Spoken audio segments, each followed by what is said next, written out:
¿Qué onda mes camarades francophones? Aujourd'hui, on va voir les adjectifs, los adjetivos calificativos.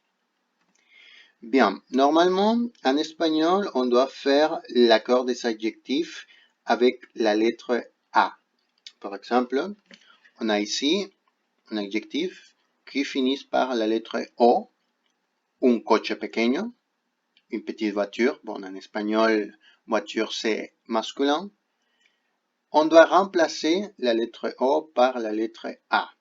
Una casa pequeña, une petite maison. Si l'adjectif en masculin il finit par la lettre E, et ça reste de la même façon. Par exemple, un chico inteligente, una chica inteligente. Un garçon intelligent, une fille intelligente. Si l'adjectif finit par une consonne, ça reste de la même façon. C'est égal pour les deux. Un chico joven, una chica joven. Un jeune garçon, une jeune fille.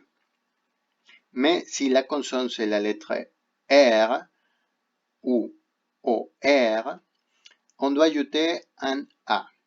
Une A, pardon. Un chico encantador, una chica encantadora. Oui. Pour le pluriel, normalement, on ajoute seulement une S. Par exemple, unos chicos altos, des grands garçons.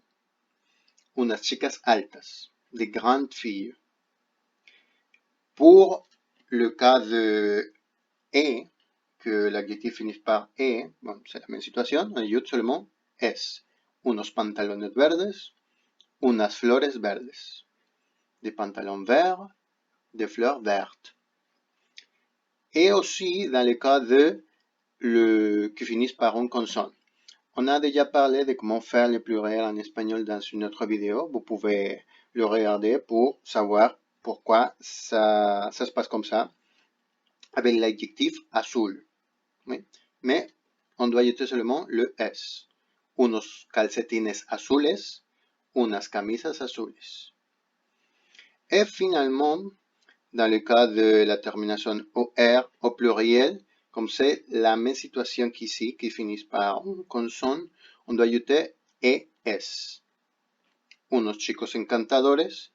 Mais dans le féminin, comme on a déjà une voyelle, on doit ajouter seulement une S. Unas chicas encantadoras. Et voilà, c'est comme ça qu'on fait l'accord des adjectifs en espagnol. Si vous avez des questions, vous pouvez me la poser sur la boîte des messages. On se voit dans la prochaine vidéo.